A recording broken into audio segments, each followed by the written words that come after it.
Mungu kwa matendo makuu aliyonitendea.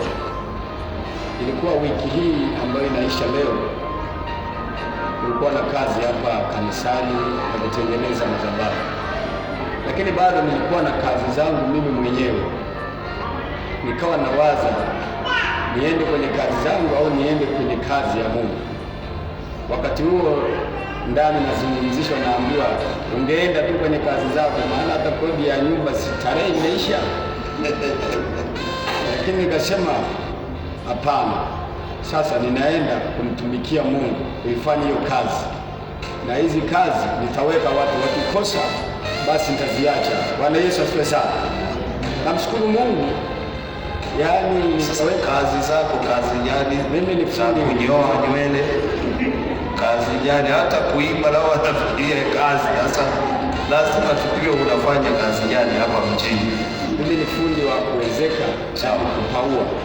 Kuwezeka na kupaua, ni fundi wa kuwezeka, yani kupaua kwa Kiswahili kingine, halafu na kufunga bodi ndani. Sawa. Sasa nikawa na kazi hizo mbili. Wakati huo kodi ya nyumba imeisha, na ninawaza kumnunulia hata mke wangu ka gesi. Kwa hiyo ikawa inanizungumzia, nenda tu kule, utatoa hela ya gesi huku, utatoa hela ya kodi ya nyumba. Baadaye nilisikia sauti inaniambia nenda tu kanisani. Nilikuja hapa nikafanya kazi huku, nimeweka watu, lakini kila nikitoka naenda kupokea hela na huko napokea, na nikaaminiwa. Yaani bosi anakuambia nakutaka uje, anakupa pesa yote ya vifaa. Sema ni wewe sasa, huko uaminifu wako ni wewe. Unajikuta yani unaenda nikitoka hapa nakutana na hela huko, nikitoka hapa nashangaa. Nifika kibandani, mke wangu ananiambia nashangaa hizi siku mbili, yani wateja. Kwani mke wako yuko wapi? Yule pale mwenzangu. Mwenzio tena? Umebadilisha tena, umekuwa mwenzio.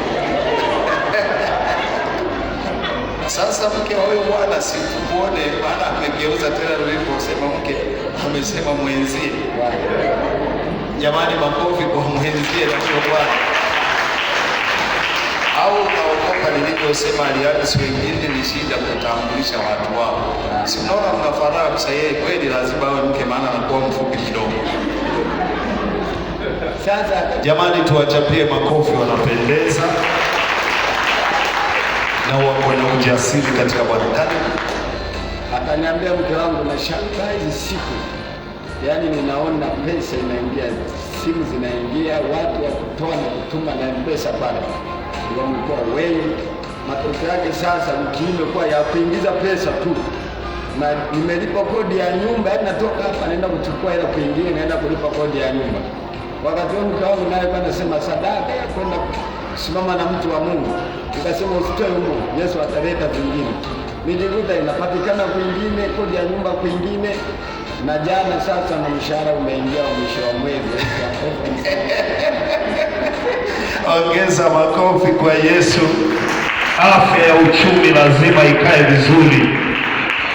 Sinaye tumsikilize kidogo jamani, amesogea hapo kwenye maiki, na hata umpishi unaendelea tu mwenyewe, asija kufinya nyumbani.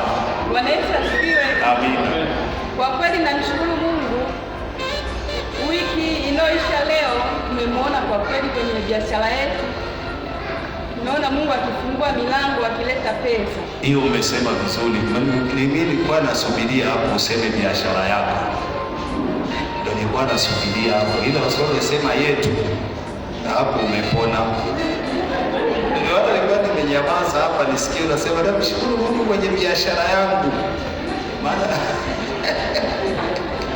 tunamshukuru Mungu sana, maana tumeona kweli uchumi wetu na namna fulani Mungu ameuinua.